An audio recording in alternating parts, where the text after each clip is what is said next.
क्यों नहीं होगा यार? We are waiting for the advisors because the economic survey was tabled just a while ago, as you all know. So they are rushing in. Huh? We'll start in a while, please.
Hello hello, audio check, audio check, audio check, audio check. ठीक है, okay.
Good afternoon, friends. As you are all aware, that the Economic Survey 2016-17 was presented before the Parliament by the Honorable Finance Minister. The document this time has some really new features. We have with us the Chief Economic Advisor, Dr. Arvind Subramanian. He will make a detailed presentation on the highlights of the survey. I extend a warm welcome to Dr. Arvind Subramanian ji. We also have with us his team on the dais, Dr. H.A.C. Prasad, Senior Economic Advisor, Dr. Archana S. Mathur, Senior Economic Advisor, Shri Aravinder Sachdeva, Economic Advisor, Shri R.K. Paramar, Economic Advisor, Shri G.S. Negi, Economic Advisor, Ms. Rashri Ray, Economic Advisor. I extend a warm welcome to all of you. Friends, after the presentation, the floor will be open for questions. As usual, please follow the points of order. There are placards kept in front of you. Please raise them. I will call them one by one. And also request you to keep your mobiles on a switch off or a silent mode. An announcement also. After this conference, there is another press conference by the Revenue Secretary, Dr. Hasmukh Adiaji, and Chairman CBDT, Mr. Sushil Chandraji. He will also make a very brief presentation. Now, over to the Chief Economic Advisor.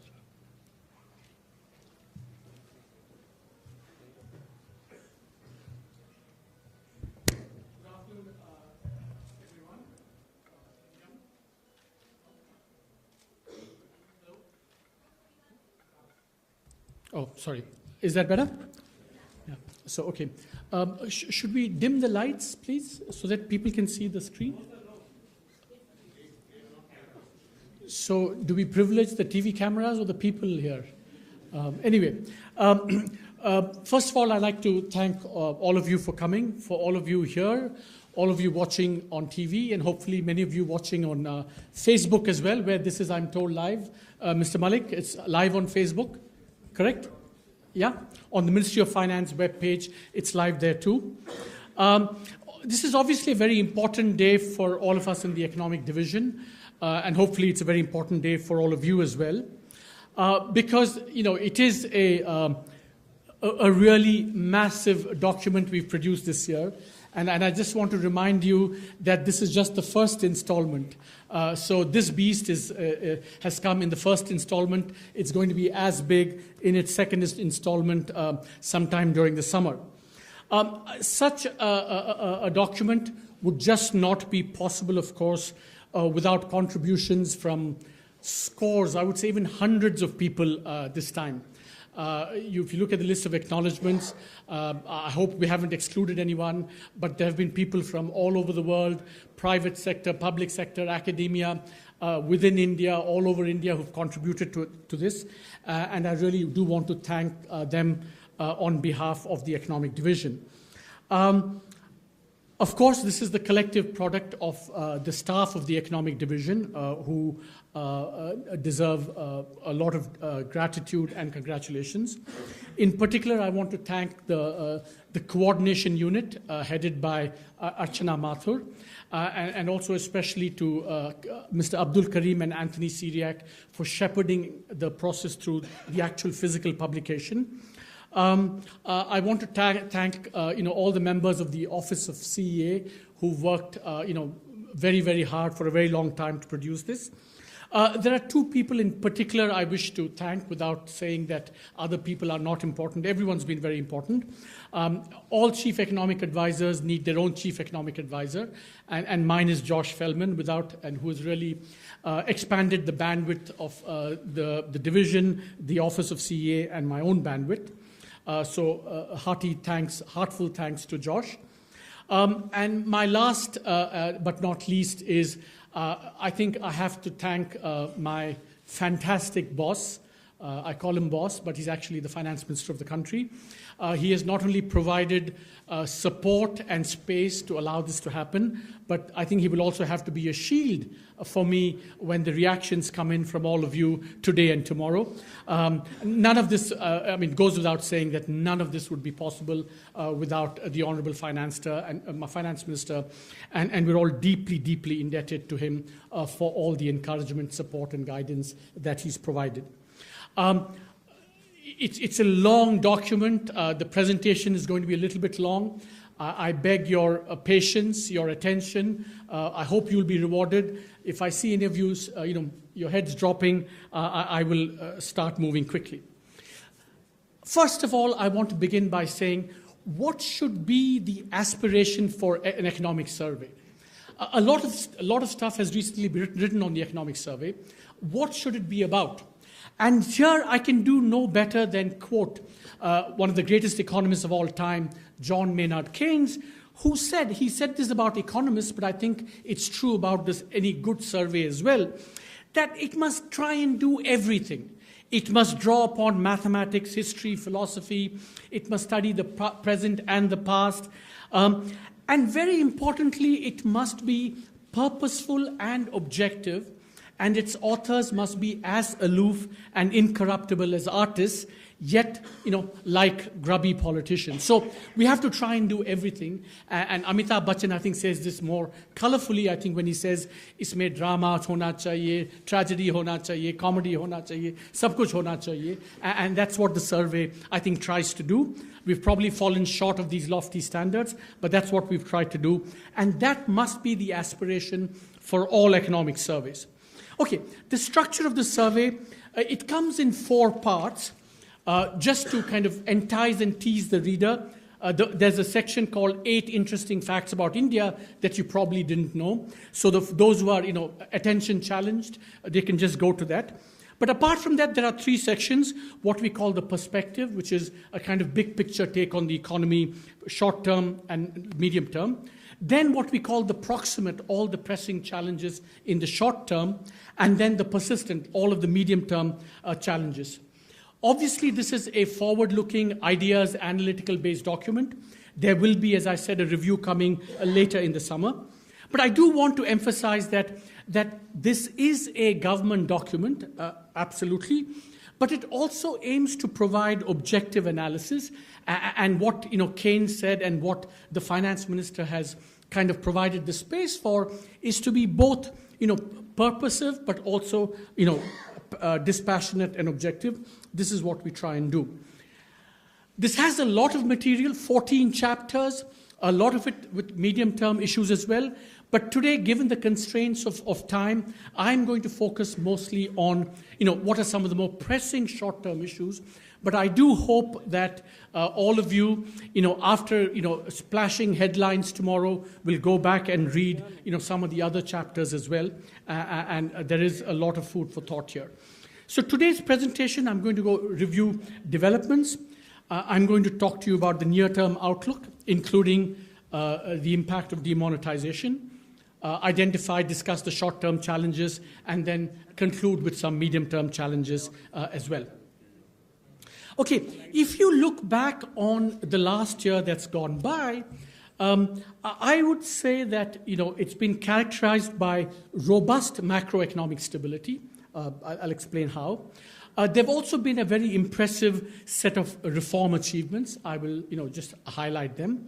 And of course, you cannot ignore 2016 without focusing on what have been absolutely tumultuous external developments. The phrase we use in the survey is that these are developments forebodingly laden with darker possibilities. Darker possibilities of trade tensions, darker possibilities of retreat from globalization around the world, and of course, much more fundamental questioning about how countries should run their economies. And these are mostly happening in advanced economies, but they're going to have their repercussions on India as well. And chapter 1, the overview chapter, has some implications for India as well. Today, I'm going to focus more on the domestic. I think it's fair to say that there's been robust macroeconomic stability in the last 1 year. Headline CPI inflation has come down. If I can get a marker while I'm talking, that would be great. The current account deficit has come down from, it used to be 3.5%, 4% of GDP. It's now less than 0.5%. Reserves are at their all-time high. And I think it's important to emphasize on the external front that last year, 2016, we've survived two major shocks. One, the FCNR redemptions that people now can forget because it went so smoothly. And second, also, the volatility from both the US elections and demonetization. I think externally we've weathered that very successfully. And of course, on the fiscal front, it's a story of steady fiscal consolidation and acquisition of acquiring credibility. So, and of course, if you look at FDI inflows, they're at a record high in the second quarter of last year. It was about 26 billion, all-time high, reflecting how investors perceived the Indian economy. I do want to emphasize here that macroeconomic stability is easy to overlook and become complacent about. But it is absolutely fundamental to anything and everything that any government wants to do and is able to do going forward in terms of meeting the long-run goals of growth, justice, and employment. Just to remind you, you kind of notice macroeconomic situation when you don't have it. And let us, just want to remind you how things felt in July, August 2013, when we did not have macroeconomic stability. We were close to crises. We were clubbed with the fragile five kind of basket case emerging economies. And everything was heading south. Investors were fleeing. And, today, as we look back, we've put that considerable distance behind us. And it's easy to overlook that because now we're in a good situation, but we should never take this for granted because macroeconomic stability is the kind of base from which everything else follows. Now, of course, this is a chart on how GDP growth has behaved. You can see that real GDP growth has increased but stabilized. Nominal GDP growth declined last year and has come back up.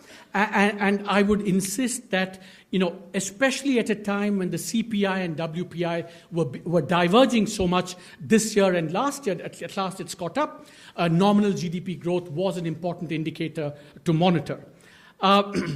Now, if a year ago, someone had stood in front of you and said that the government within the next 1 year would implement an absolutely landmark GST bill, would secure passage of the bankruptcy law, would codify the institutional arrangements in the form of a monetary policy committee, and would pass the Aadhaar bill, if someone had said that a year ago to you, you'd have probably greeted that with skepticism, quite rightly so. But yet, a year on, I think all these achievements have happened, and legislatively with near unanimous political support. So I think, again, it's something that we kind of tend to forget.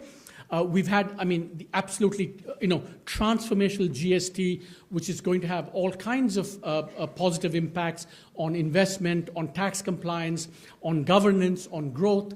And of course, it's an absolutely radical experiment in the governance of cooperative federalism, and we're already seeing the benefits from that. The finance minister and, of course, my good friend Hasmukhji were instrumental in doing this, but it's just an absolutely landmark achievement which we should recognize. In addition, FDI was liberalized. I think we've also had this UPI being implemented, which, because of the interoperability that it creates, is going to make JAM a reality because it's going to make M-Mobile an integral part of JAM. And of course, the government also had taken some important steps to promote the labor-intensive sectors like apparels and made-ups. Now, just as an aside, I would like you to go, see, despite all these achievements, it's very interesting that the ratings agencies have not reflected this. So there is a box in Chapter 1 where we show how maybe what kind of inconsistent standards the ratings agencies have. We call this poor standards. Because Standard & Poor's said last year that, there's no way we can upgrade India because of its low GDP and fiscal deficit. But actually, if you look at how they have rated China and India, it's absolutely astonishingly inconsistent. China is about 6 grades above us on the ratings, AA minus, BBB minus for India. And yet, since 2008 onwards, 2 absolutely key indicators of risk have, in the case of the indicators being growth and credit growth, China's GDP growth has come down dramatically. Its credit to GDP has risen dramatically, and everyone acknowledges that this is the single biggest risk to not just the Chinese economy, but to the world economy. India's indicators have moved in exactly the opposite directions, and yet, how did the ratings agencies behave? They upgraded China, and they did not, despite all these risky developments, they did not downgrade China, whereas in fact for India, the rating was maintained 6 notches below China. So it's an interesting thing about how, I think, reflection on how these, institutions work, but I think we should question them.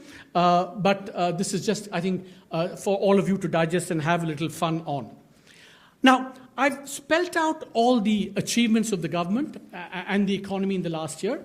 But as I said, we have to be objective about the economy. We have to provide objective analysis. Because I think it's only honest and fair to recognize that despite all these, there is a kind of sense of anxiety, a sense of, maybe things not going as well as they should. And our sense is that it stems from 2 things. One, the impact of demonetization. And second, the way investment, credit, and jobs have been behaving, not as strong as they should be. And I think these are 2 very legitimate concerns. And so the economic survey takes them head on. Now, of course, I think the headline should also be that finally the CEA speaks on demonetization. I think there is an old saying that you should only speak when you can improve upon the silence. In this case, I would say you should only speak when you can improve upon the noise, the clamor, and the cacophony, which is what demonetization has been about. So we are going to speak on demonetization. So how should we think about demonetization? It is a radical currency, come governance, come social engineering measure aimed at permanently and punitively raising the costs of illicit and unaccounted transactions, what you call kala dhan or black money. I think at its core, that's what it's about. I mean, you can flesh it out in terms of counterfeit, this, that, and the other, but we're trying to kind of cull out the essence. I think it's also fair to say that the public debate on demonetization has raised 3 issues. One, the design and implementation of the scheme. And on this, the economic survey is not going to speak about this. I mean, it's in the past, and other people have commented on this. Second, on the costs and benefits. And third, on the broader implications for future economic policy. Now, I think everyone, now I'm going to talk about the costs and benefits. I think it's fair to say that there have been short-term costs which are real and significant. I think there has been hardship and inconvenience imposed, especially those in the informal sector. But there is also the potential for long-term benefits. And in the chapter 3, there's an elaborate discussion of what the potential long-term benefits can be. I think it is likely to increase financial system savings because in equilibrium we expect that cash to GDP and cash deposits should decline. Corruption couldn't be expected to decline. Black money similarly. I think already you see the increase in digitalization of the economy. You can also see early evidence that real estate prices have come down. In the long run, all these measures should improve GDP and tax collection. And of course, a lot of this is also going to depend upon the follow-up actions that will be implemented after demonetization. And I will spell those out a little bit later. Now, I think that it is really, really important to understand, part of the reason one should be a little bit careful and cautious about examining the impact of demonetization, because it is analytically a very, very unique experiment, not just in India, but probably anywhere in the world, because it is a very unusual monetary experiment, and people haven't grasped what is so distinctive about it. And I think it represents a structural break. No real models exist to kind of model this and say, oh, we know this happened in the past, and we can use that to project the future, because you simply can't. It's something very, very unique. Now, and I am absolutely sure that 5 years from now, there will be 50 to 100 PhDs just on this dimension of India's experiment with demonetization. And what is so unusual? Demonetization actually has affected different forms of money very differently. So in the chart on the left-hand side, we show in red what happened to one form of money, which is bank deposits. And in green, we show what happened to the other form of money, which is cash. What demonetization has done is both simultaneously reduce the supply of cash quite dramatically, but by the same token, it's increased the supply of deposits, because that's how demonetization was structured. So it's affected different forms of money very differently. And on the right-hand side, you can see what the price consequences of that are, because the price of one form of money, demand deposits, G6, etc., have come down quite dramatically. The lending rate has come down by about 90 basis points. The G-Sec rate came down, I think, initially by about 60. It's recovered to some extent. And we know that cash was still in short supply, so we know the price of cash went up. So the supply of cash went down, the supply of deposits went up, the price of deposits came down, and the price of cash went up. So this is a very unusual experiment in monetary history. That is why I think we have to be really cautious about assessing what its impact is going to be. So first, let's turn to the green line, the cash impact. And here, the first piece of, I think, news I want to give you is that the currency squeeze was less severe than commonly perceived. On the left-hand side, you see what everyone thinks was the supply of currency in circulation.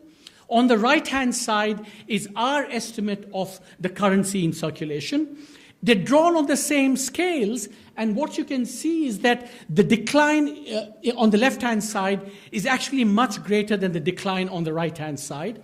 And that's because the headline number on currency in circulation obscures the fact that de facto, a lot of demonetized currency was still legal tender. So if you correct for that and for other things, you find that the headline decline in currency was less severe. For example, on the left-hand side, between November 8th and December, the decline seems to be about 41%. I think we estimate it to be closer to between 30 and 35%. Second point, which goes in the other direction, is psychologically it felt that the currency squeeze was most severe in November, but actually it was most severe in December. And that's also a contrast between the left-hand side and the right-hand side charts. And finally, of course, the most important thing, if you look at the right-hand side chart, is that since end December, I think we're well on our way to remonetization, and in a month or two, we should be close to full remonetization of the economy. And so this is a very important, kind of set of analysis that we have in the demonetization chapter. Okay, now is kind of, what everyone is, what do you think is the GDP impact?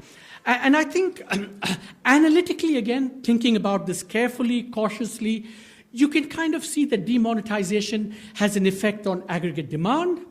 Because remember, if liquidity comes down, the ability to transact will come down. It also affects aggregate supply, because in some cases, cash is used as an input to production. I mean, in agriculture, for example, you need cash to pay labor. So if you can't pay cash, you don't have an input to production, and so supply can be affected down the road. And the third impact is that there is genuine uncertainty about how the economy is going to evolve and how policymakers are going to respond, which creates, uncertainty about how consumers are going to make their consumption decision, how firms are going to make their investment decision. Should you consume now or later? How much, etc., etc. So this is kind of analytically how one should think of the short-term GDP impact. And therefore, in coming up with a number, we have tried to use, as far as possible, indicators that give us a sense of how demonetization has impacted. Here, too, there are 2 or 3 complications. One, there's a lot of anecdotal evidence, of course. They went down, this city went up, rail traffic went down, etc., etc. But for us, the challenge is we need high-frequency data. It has to be macro data. It can't be, in Tirupur this happened or in Surat this happened. It has to be macro data. And what people don't realize is that since it happened in November, there's a kind of Diwali contamination. Did it go up or come down? Diwali happened when this year, when last year. It really affects how you, assess the cash impact and the impact on the economy. So what we've tried to do is put together 5 or 6 broad, high-frequency macro indicators to see the kind of before-after demonetization effect. And the bottom line is that the evidence is quite mixed. On the one hand, you have wheat sowing, agricultural rabi crop sowing, wheat and gram, which have done way better than last year, than the 5-year average as well. Wheat is up 7%, gram sowing, the main pulse is 10.7%. And so that is up. Of course, we still don't know how production is going to be because it's going to depend upon yields and the access to inputs that farmers have had. But broadly, the agricultural sector, sowing at least, has not been affected. Indirect tax collections, you see a bit of a dip. And now people say, what about, you must do this calculation, taking out the effect of all the new revenue measures that were taken. We've done that as well. What you see is that whatever decline there is has been happening for some time in the excise because the effect of the new tax measures have been coming down. And you don't see a particular blip down or any significant blip after November 8th. Real estate, on the other hand, you do see a dip in prices, in sales, in launches. And of course, some of it may be adverse for the economy, but in the long run, some of that is also good because in equilibrium, the aim of demonetization is, in fact, to bring down real estate prices. Bank credit, on the other hand, on the other extreme, has been affected by demonetization. It seems like it's come down.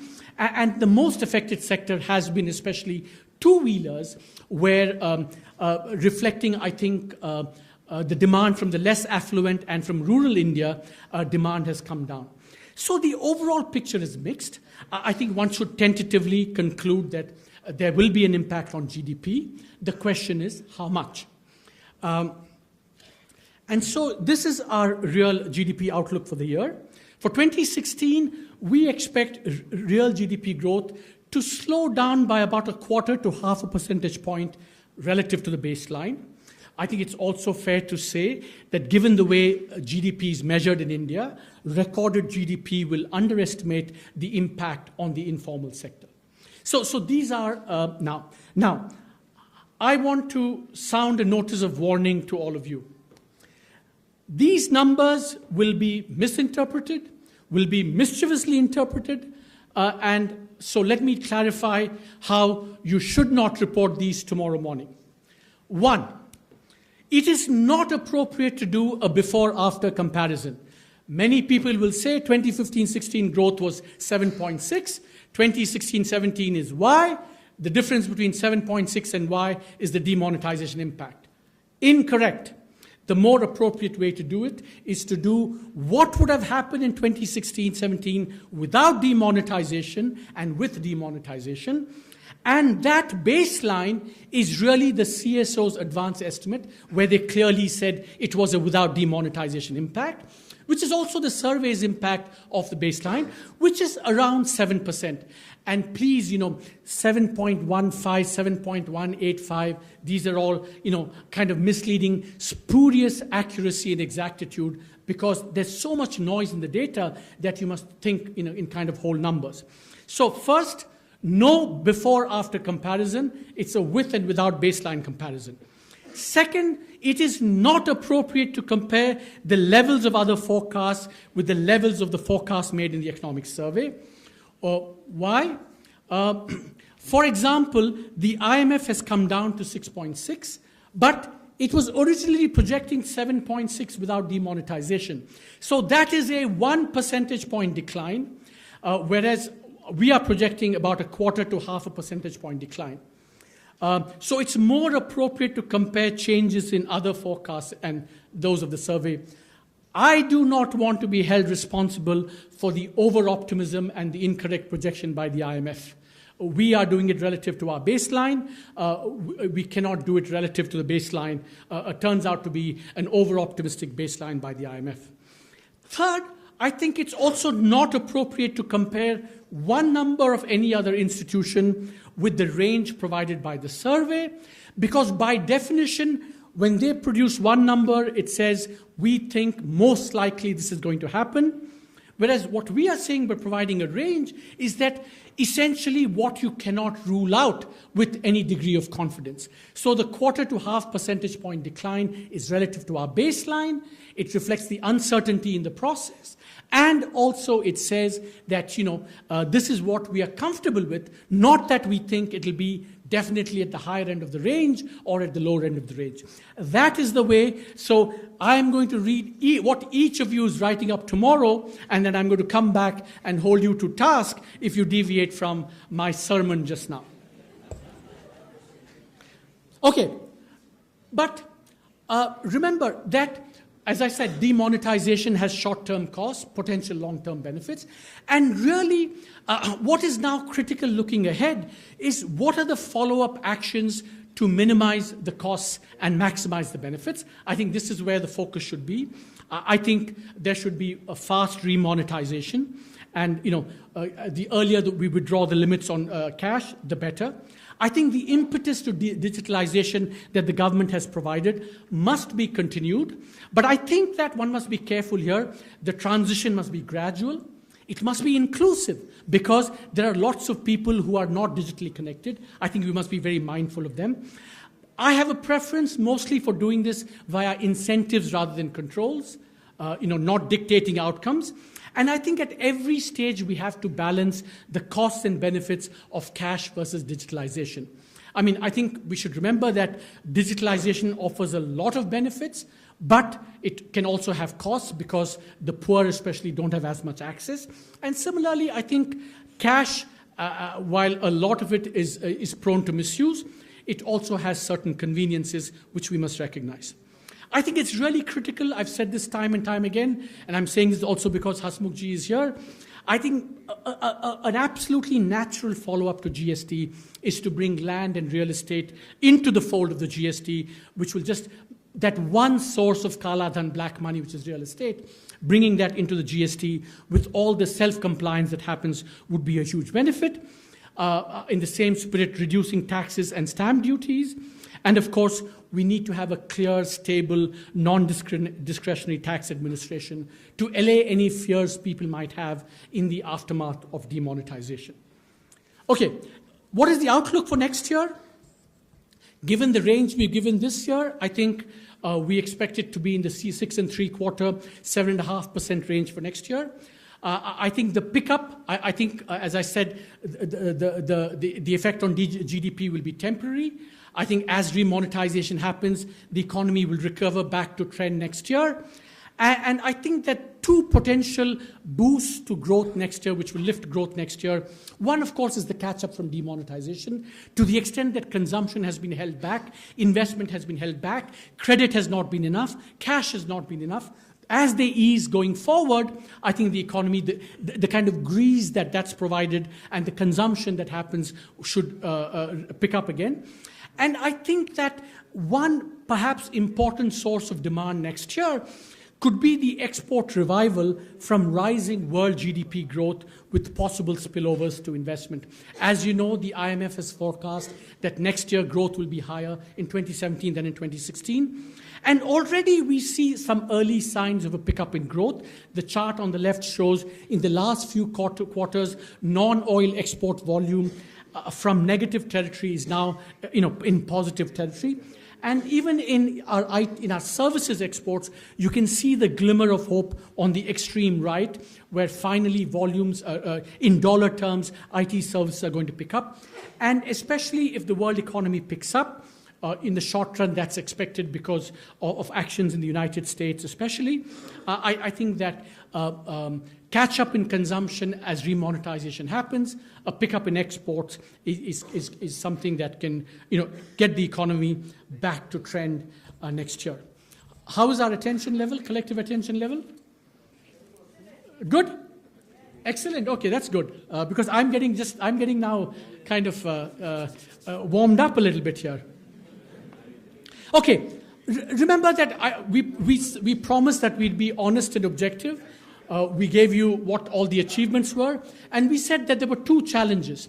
One is the anxiety about demonetization, which I've just addressed. The second, of course, is the anxiety about what we would call the festering twin balance sheet problem. The balance sheets of corporates and the balance sheets of banks are still challenged. We do see evidence of that. You can see the NPAs as a percentage of loans is high and rising, especially in the public sector banks. As a result, investment, overall investment and private investment are now in growth terms in negative territory. That is worrisome. That is a challenge. And of course, reflecting that, you see bank credit growth. This is in real terms. You see two things interesting here. Real credit to the corporate sector to industry is in negative terms, and that's the green line at the bottom. But you see that personal loans, which supports consumption, is actually in robust double-digit territory. And in a sense, the economy has been kept up because of consumption and because of the government. And it's been a familiar story over the last 2-3 years.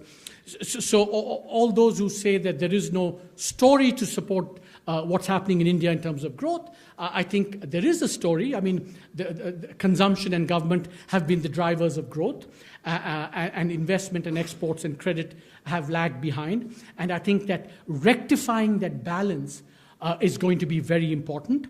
I think that, therefore, addressing the twin balance sheet problem is critical. I want to kind of hone in on what I think is really what are the distinctive features of these of the twin balance sheet problems. It's not just about the banks. It's actually now much more about the companies, especially the over-indebted companies. It is an economic problem, not just a morality play. I think mistakes were made, which I think we need to come to grips with. By the way, I should emphasize that this is really, in large part, a legacy issue coming down from the boom years around the global financial crisis. The third thing to realize is that much of this stress debt is in large companies. Many of these companies are unviable at current levels of debt, which will require writing down debt in many cases. Banks are finding very difficult to do this on their own because they're all decentralized, they can't coordinate. And also it's very difficult to take political decisions to say, let's write off the debt of some very big company because you know what the consequences are going to be. It's also worth repeating that delay is costly.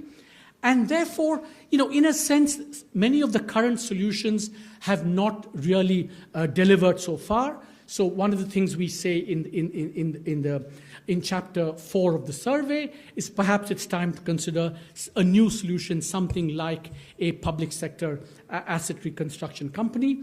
But that's just one solution. But the point is that it's a very tricky, intractable, difficult problem. It's been there for a very long time. Current solutions, such as they are, have not really worked. And we have to try and remedy that, and we have to look for new solutions. Now, What are the risks and challenges to the outlook? I think on the domestic front, there's certainly, if there's any lingering uncertainty from demonetization, they need to be addressed. I think on the external side, I can think of three sources of risk. I think oil prices could go higher. Of course, subject to a cap of about 65, because at about 65 or so, shale oil production comes on. So there is a natural kind of lid on oil prices, but I don't think we want to get to that and to test that, because as oil prices rise, our macro fiscal inflation do get more difficult, and I think that can challenge us. I think the other big risk is escalating trade tensions. I think, China is still, with a lot of underlying vulnerabilities, a source of systemic risk. There could be trade tensions, and of course there could be a resurgence of protectionism. All of these will affect the outlook and our risks to the downside of our outlook. The upside potential, of course, is that, if the world economy in the short run picks up, and exports continue the trend that I showed you, then it's possible that the outlook could be better than what we've projected so far. Now, I have only covered so far probably 3 or 4 of the 14 chapters. I am not going to cover the remaining 10 because I'm sure I will lose you by then. But I do want to cover one. But before I do that, I also want to say that there are many more chapters in terms of what we need to do for the textiles and leather sector. How should we think about fiscal policy at the center and the states? How should we think about, is there a natural resource curse in India? Is there an aid curse in India? How should future finance commissions treat transfers going forward? What do we think about, whether India is one market? I think there's some very exciting new research on the fact that India is a new market. You'll see a piece tomorrow on that. We've done some really, here I'm being immodest on behalf of my colleagues. We've done some absolutely cutting state-of-the-art research to actually puncture all perceptions about how India is a kind of barrier-riddled economy.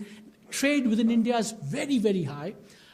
People moving in India is so much higher than people think. About 9 million migrants move across India for work today. It's almost double what people think they are. So there's a lot of research out there that I would love for you to go and read.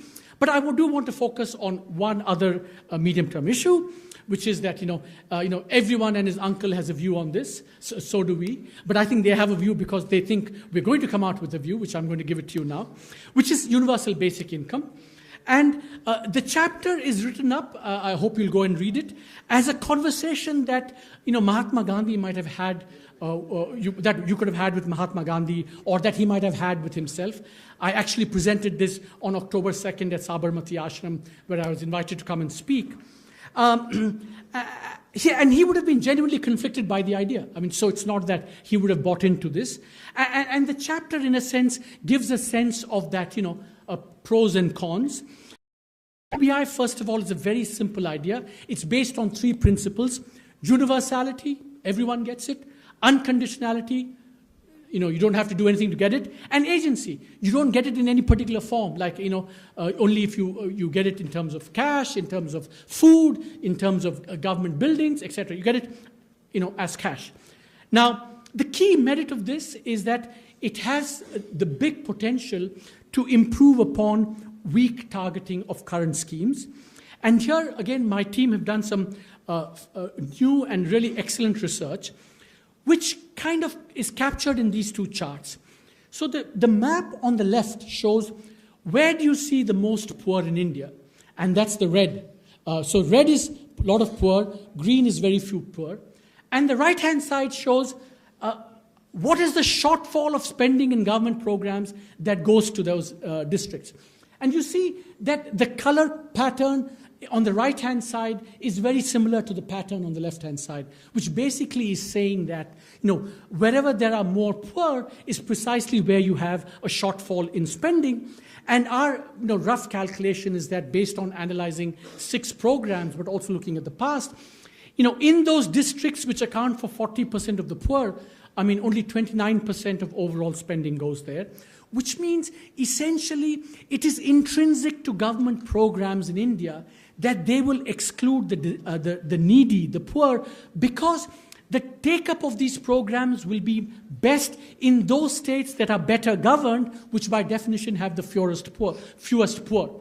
So that's intrinsic to this. It's not, you shouldn't point fingers at anyone and say, this was badly run, this was well run. It is intrinsic to programs. You run a PDS, it will run better in, state A versus state B, and you pick your A and B. The advantage of UBI is that it can get around this. Universality means we can give it to everyone from top down. We can skirt these layers of bureaucracy in between. And that's one of the virtues. We estimate the fiscal cost about 4 to 5% of GDP. We give a sense of what are the other current subsidies to middle class, fertilizers, about 2 to 3% of GDP. And, as I said, there are big implementation challenges. And the biggest one, of course, is that, we know in India that if you create a new program, it will become an add-on to an existing program and therefore will become fiscally unaffordable. And that's a challenge which, we have to grapple with, we have to think about. So what we say is the principle should be de jure universality, but de facto quasi-universality, i.e. you try and exclude the very rich and those who are obviously not in need of this money. We also think it should be done in a gradual manner. It should, respect choice. It should lead to replacement of existing programs. And the prerequisites, of course, to have a functioning Jan Dhan system. And I think it would help if the center and the states could cooperate on this program. But I want to end on this UBI. I think it's a very radical new idea. But again, please do not misreport the survey as saying that the survey is advocating UBI. What the survey is saying is it's a very new, compelling idea. It has a lot of challenges. So it's an idea whose time is ripe for further deliberation and discussion and not necessarily for immediate implementation. So again, that's where we come out. Now, finally, I also said I'll deal with the medium-term challenges. I think if you step back and look at India for the last 25, 30 years and see where have we come in terms of our underlying vision of the economy. And I think the broad understanding is that, between 1947 and 1991, we were socialist. After that, we've abandoned socialism, and that's where we are. I think that's in some part true, but it's a little bit of a caricature. But I think it's interesting to take stock of where we are. I think if you look at, some of the broad parameters of the Indian economy, by the way, we're an economy today that's more open to trade than China. This was astonishing news to me when I first saw this about 2-3 weeks ago. On the first chart, you compare the trade to GDP of India and China, and you can see the red line, India is now above China. So India is a bigger trader, more open in that sense than China. In terms of openness to capital flows, we're middle of the pack. In terms of a very big public sector, I think we're big, but not much bigger than many other countries. The chart on the right shows that we're in the middle in terms of public sector assets. And even in terms of government spending, which is the third chart there, we're kind of in the middle of the pack. So if you step back and say, is this a protected economy? Is this a socialist economy? I think we've come a long way. We're open to trade. We're open to capital. Government is not necessarily very intrusive.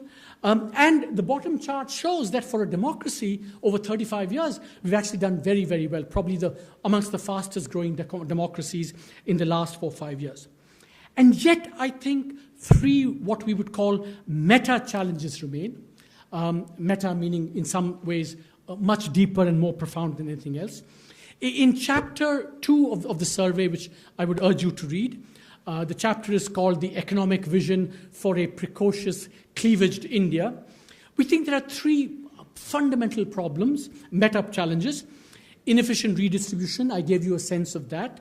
There's still a certain ambivalence about the private sector and property rights. And I think state capacity still needs to improve considerably to kind of especially deliver essential services like health and education.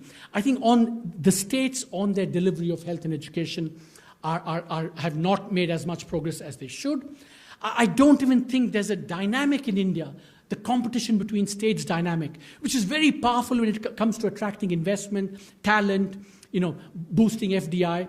that competitive kind of juice between the states is not flowing in terms of, oh, my state delivered a better health system and that becomes a model for everyone. I think that's a challenge. We give several examples of these, what these mean, and I think that's where I think if we want to go from, say, 7.5 to 9 and 10, I think in some ways many of these challenges will have to be overcome. So I think let me conclude by saying that a robust macroeconomy, important reforms, especially the transformational GST, the short term.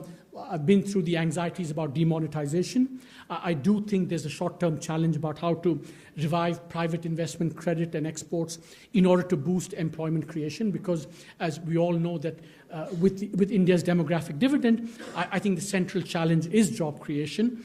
And then, of course, there's also the medium-term challenge. And I always like to end with a quote from the survey, which I want to read out. Looking further ahead, societal shifts. I think that overcoming these meta challenges, it's not about vested interest per se or political will, etc., all the normal things that you think about.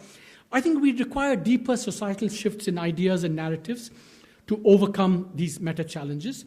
In the aftermath of demonetization, and especially at a time of gathering gloom about globalization, articulating and embracing these ideational shifts will be critical to ensure that India's sweet spot is enduring, not evanescent. Thank you very much. Thank you, Dr. Arvind Subramanian ji, for your cogent and vivacious presentation. Now we will take some questions. Let's start with 120. Sir, मैं Lakshman CNBC आवाज़ से मेरा सवाल ये है कि जो हम लोग यूनिवर्सल बेसिक स्कीम योजना की बात की है, उसमें आपने कहा है कि इसको डिस्कशन करना चाहिए.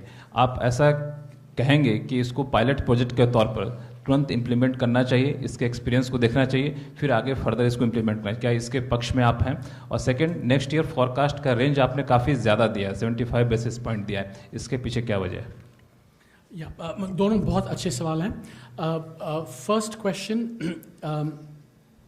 जो आपने आइडिया किया कि पायलट बेसिस पे शुरू करना चाहिए, इनफैक्ट हम चैप्टर में भी वही कहते हैं कि बिकॉज ये बहुत ही मतलब important and big scheme होगा. It will be a big shift in regime and therefore I think one should test it. ऐसा नहीं है कि इसका पहला एक्सपेरिमेंट नहीं हुआ है. मध्य प्रदेश में एक एक्सपेरिमेंट हुआ था, सेवा ने किया था, और उसका भी एविडेंस है और उसका fairly positive evidence है. But that was a small experiment. I think it should be extended and then as a pilot draw the lessons and then move on. But meanwhile I think इसके जो other dimensions हैं we should also discuss that, because एक चीज़ इसमें है कि हम pilot जो कहते हैं बहुत अच्छा, मतलब it sounds very appealing and it is, but there are some things by definition you can't do on pilot. क्योंकि अगर पायलट में कर सकते हैं तो you don't have to replace anything, but अगर मैक्रो में करना पड़ेगा तो you'll have to replace other programs. So there are limits also to how much you can rely on pilots. जो दूसरी सवाल आपने पूछा वो क्यों इतना बड़ा रेंज है, आपने देखा होगा पिछले साल भी हमने 7 to 7 3/4 रेंज दिया था. Arvind ji, that was the range we gave for this year as well. You see, I think that बहुत ही अच्छा सवाल है, and I'll tell you why. देखिए, ये पिछले साल में ये साबित हो चुका है कि हम लोग we should be fairly humble about how much we know and how much we don't know. Because I think the world has shaken our beliefs in many ways, and so I think it's partly reflecting that uncertainty that ये जो बड़ा range दिया है. That's one reason. The second reason, of course, is that बहुत सारे domestic uncertainties भी हैं. We have to see how demonetization plays out. और externally भी काफ़ी, मतलब the world is very different. I think we don't know exactly कल NAFTA में क्या होगा, कल US-China relations में क्या होगा. So इतनी सारी uncertainty है that I think we should reflect that in our forecasts. अगर हम कहें हाँ 7.5% होगा, I honestly would not be able to defend it. Yeah, please. Sir, good afternoon. Sunny Verma from the Indian Express newspaper.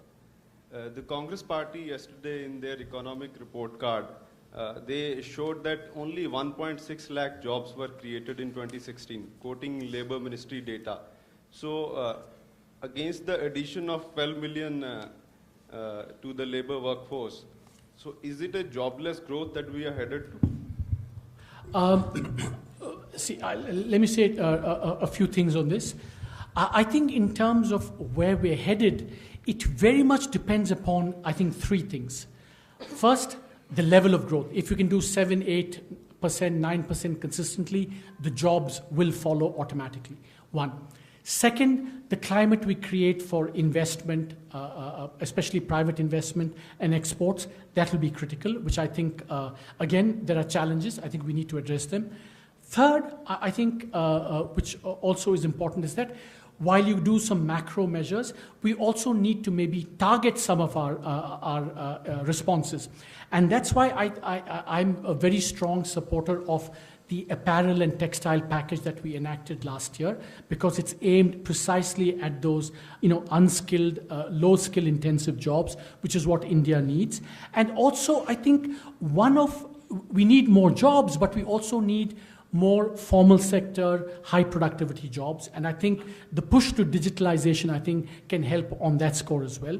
And finally, on the numbers themselves, I think we need to have a much more detailed discussion on the numbers because the data sources, the methodologies, etc., have been bouncing around. And I think I certainly don't have a really good read on the numbers in a way that would satisfy me.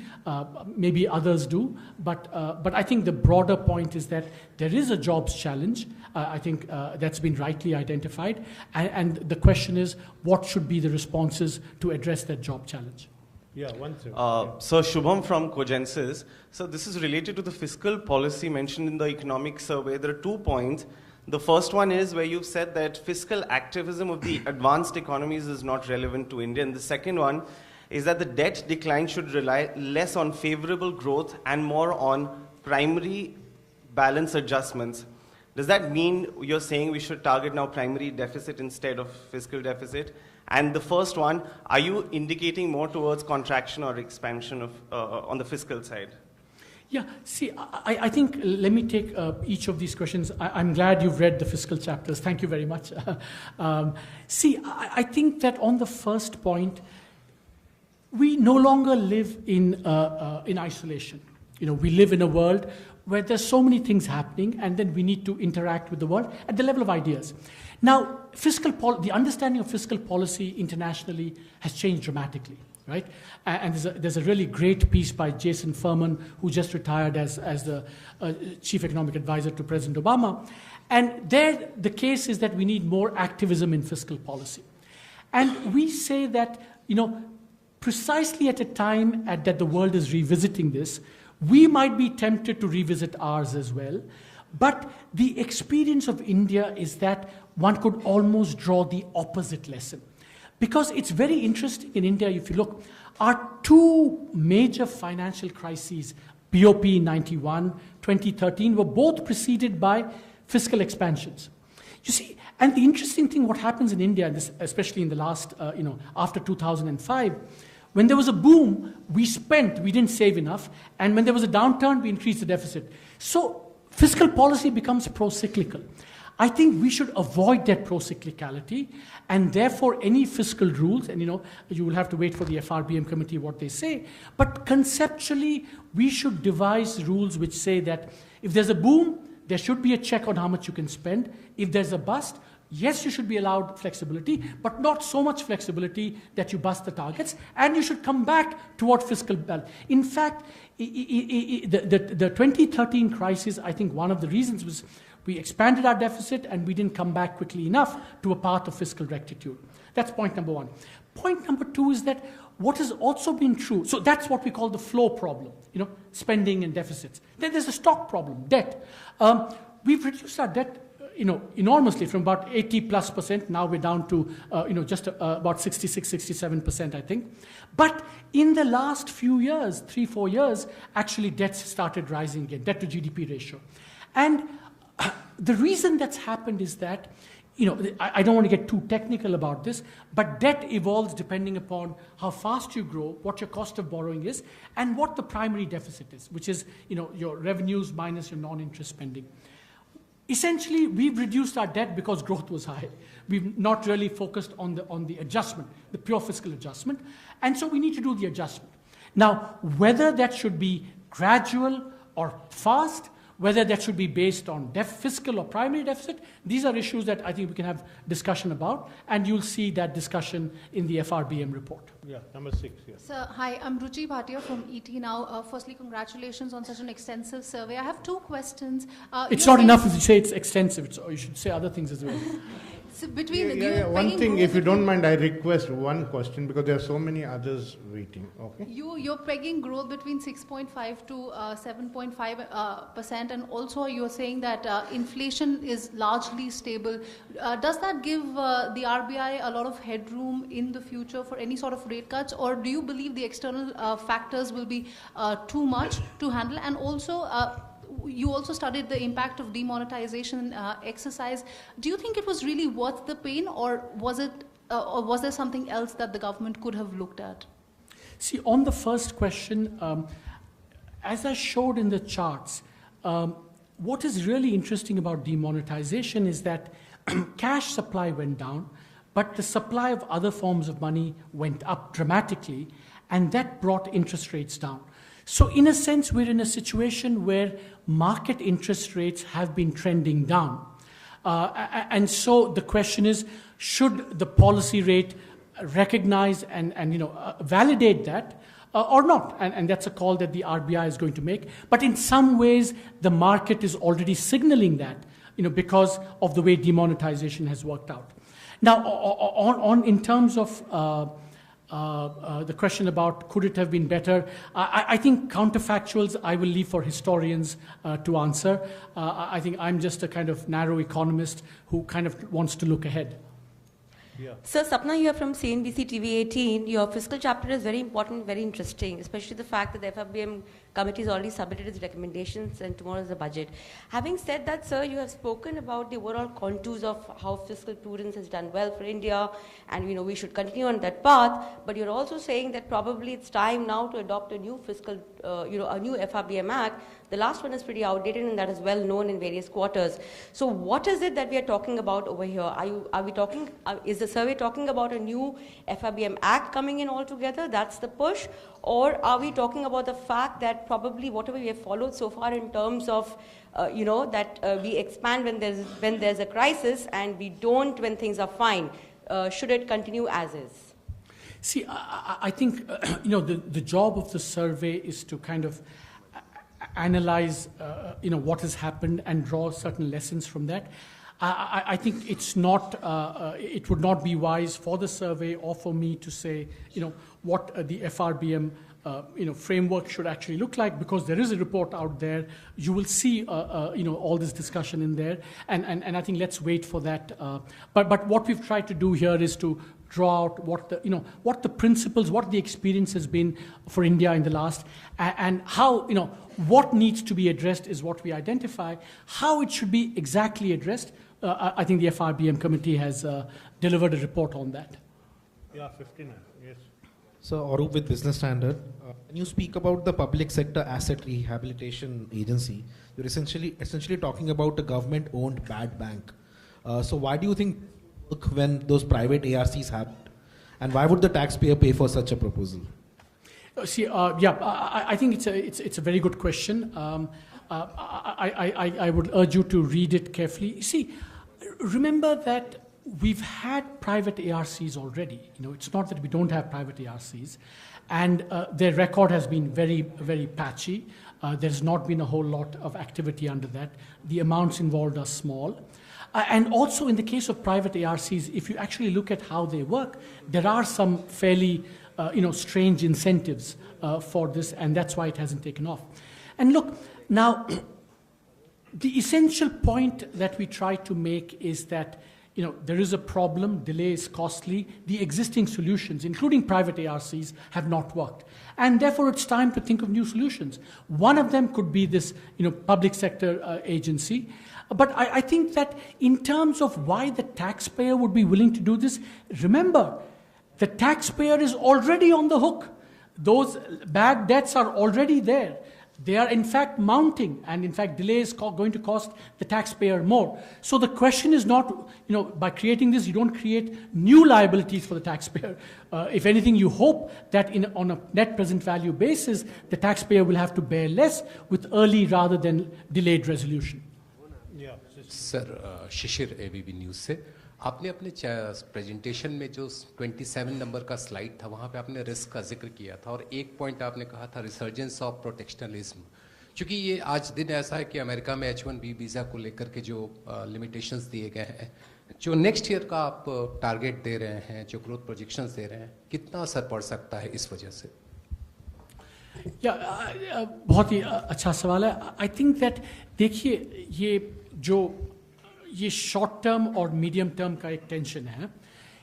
Short term में the expectation is that the US fiscal deficit will increase, there'll be more spending, US economy will expand, and actually also because the currencies of Europe and Japan will decline, there's also an expectation that those economies will pick up. And that is why the जो IMF का जो projection है is for higher growth coming year than next year. Now, जो analysis हमने करी है, अगर world growth 1% से बढ़ेगा तो हमारा एक्सपोर्ट ग्रोथ 3 times से ज़्यादा बढ़ेगा. So it is that short term impact that we are factoring. Now ये ज़रूर ये सही है कि अगर if you on top of that you see protectionist actions, of course that will take down. But ये याद रखना पड़ेगा कि how tight will it be, how much of our exports will it affect? Hopefully, there'll be no impact. Hopefully, there'll be no action. Agar action hoga bhi, thoda kam impact hoga. But in the short run, the macroeconomic impact of ka jo US expansion hone wala hai, it's that, and what's going to happen to the rest of the world is what is driving our growth projection and our export projection. Yeah. Sir, this is Chetan from BTVI. Up here, sir, on your center. Sir, the survey has projected a conservative GDP estimate for FY18 compared with the projection made earlier. So, what are downside risks that you're projecting and the key challenges that you're projecting over a period of 2 years now, sir? You have to remember that in any projection, a lot of it depends upon your starting point. For next year, the starting point is going to be slightly lower than what we had originally projected. Therefore, also the projection will also have to get, to some extent, moderated. So, in terms of 2 to 3 years, I think that, if the world economy stays reasonable, without all these tensions and protectionism, if we continue our reform effort, I think we should, and then, we've tided over the demonetization, then there's no reason why we shouldn't get back to our medium-term potential, which I've always said is between 8 to 10% growth. But remember, that is potential. A lot of it will depend upon the external environment. A lot of it will also depend upon the actions that we, the reforms we undertake ourselves. Yeah, I'll take last 2 questions. You will have opportunity to meet the CEA because they'll have to attend an event in Finance Ministry. At 3 o'clock. Short exactly. 3 o'clock. Timsi this side from CNBC TV 18. Sir, you've again reiterated the problem of twin balance sheet, which needs to be addressed very carefully by the government as it is curbing the investment cycle. But can you suggest a clear measure which government can take to help come out of this twin balance sheet problem, firstly? And secondly, when you pitch for the UBI, you say that UBI has a fiscal cost of about 4 to 5% of GDP, but where do these funds come from exactly? Can you help us answer these questions? Okay, let me take those questions in reverse order. I think that, again, remember, we've done an estimate. There will be other estimates, and therefore, we think that our chapter should, kickstart the conversation. And clearly, I think that, India cannot afford a UBI which is an add-on to an existing program. I mean, we simply cannot, generate 4 to 5% of GDP. So the only way it's viable, fiscally viable and sustainable politically in the medium term is if it can gradually replace some of the existing programs. So the challenge is going to be how we do that, I think we need a lot more discussion on that. See, in terms of the twin balance sheet, I think it's always tempting to look for one magic bullet. I don't think there's any one magic bullet. I think that growth and all these things depend upon doing a lot of things. I think some of which the government has done, which, for example, the GST and all the actions we've taken. There is a twin balance sheet problem. It's been there for a long time. And I think anything we can do to address that, I think interest rates coming down could help to some small extent. But I think fundamentally we need to address the fact that there are these over-indebted companies. They're probably many of them are unviable. There has to be some debt forgiveness. So the question is, what is the best way of doing that? I thank the CEA and his team for this press conference, and please continue to be seated. Now Revenue Secretary and CBD Chairman will join us.